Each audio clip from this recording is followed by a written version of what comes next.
এই জমি আমি ক্রয় সূত্রে মালিক, আর আমার বিপক্ষ মামলা চলাকালীন অবস্থায় সে জমিটা দখলে গেছে। আমি আমার জায়গা পৌরসভা কর্তৃক দুইবার মাপছি, উনি দুইবারই যখন কুটে গাড়িটারে উনি লোক পাঠে আসে না। ফরিদপুর পৌরসভার গোয়ালচামট মৌজায় মামলা চলমান জমিতে স্থাপনা নির্মাণকে কেন্দ্র করে দুই পক্ষ মুখোমুখি অবস্থানে রয়েছে।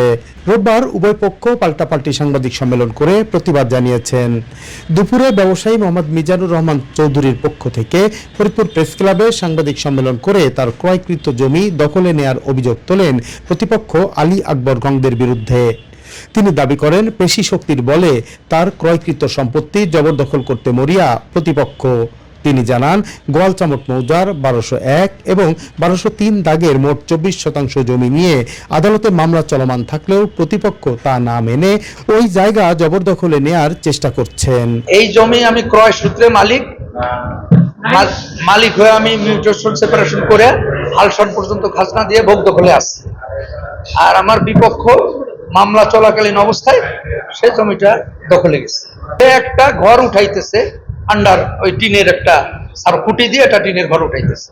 আমার দাবি যে সে ছেড়ে দেখ, কোর্টে যদি সে পেয়ে যায় তাহলে সে নিবে। মামলার সিদ্ধান্ত অনুযায়ী উভয় যদি আমরা করি, জায়গায় দখলে যাই, তাহলে শান্তি শৃঙ্খলা বজায় থাকে।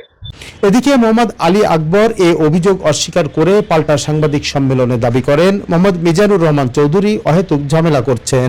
তিনি বলেন, আমরা পৌরসভা কর্তৃক বুঝিয়ে দেয়া জমিতেই স্থাপনা নির্মাণ করছি।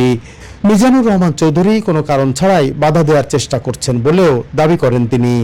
আমি আমার জায়গা পৌরসভা কর্তৃক দুইবার মাপছি, উনি দুইবারই যখন কুটে গাড়িটারে উনি লোক পাঠে আসে না। হ্যাঁ, তো পৌরসভা মেপে দিয়ে গেছে, ফাইনালটা উনি উপস্থিত না থাকার জন্য কমপ্লিট করতে পারে না। এরপরে আবারও মাপা হয়েছে 1201 দাগ, এটা তো আর সরানোর কায়দা নাই, এদিক ওদিক সরানোর তো কায়দা নাই। জমি যেভাবে আছে ওইভাবে আমার সোজাসুজি আমার যে সাইডে আছে, হয় 1 ফুট এদিকে আর 1 ফুট এইদিক, এরকমই হইতে পারে, তাতে তো কিছু হবে না। আমি তো অন্যের জমি দখল করার জন্য যাই না, আমি যেটুক কিনছি এইটুক সরকার দিচ্ছে, বিএসএ আসছে, আমি এইটুকুই দাবি দেয়, আমার তো বেশি দরকার নেই। সেই যেখানে 1201 দাগে তো তার কোনো দাবি দেওয়া থাকার কথা না। 1201 দাগে হলো 22% জমি আমি একা কিনছি। তো আমি চাই সমস্ত অন্যায়ের অবসান হোক, এখানে দল বলে কোনো কথা না। আমি দল করি, এটা আমার আছে, কিন্তু আমি আমার পরিবারের সাথে একসাথে যাইতে পারি না। সেইখানে যাই আমি কোনো দলের নাম ব্যবহার করি নাই এবং আমি বলিও নাই। সেইখানে লেখছে আমি যুব দলের আহ্বায়ক পরিচয় দিয়া পেশি শক্তি। এটা সেই সম্পূর্ণ একটা মিথ্যা, বানোয়াট এবং অযৌক্তিক কথা বলছে। অলরেডি এই যে আপনারা চাইলে দিতে পারি, তার নামে 24টা মামলা আছে, আমি এবং আমার পরিবারের নামে।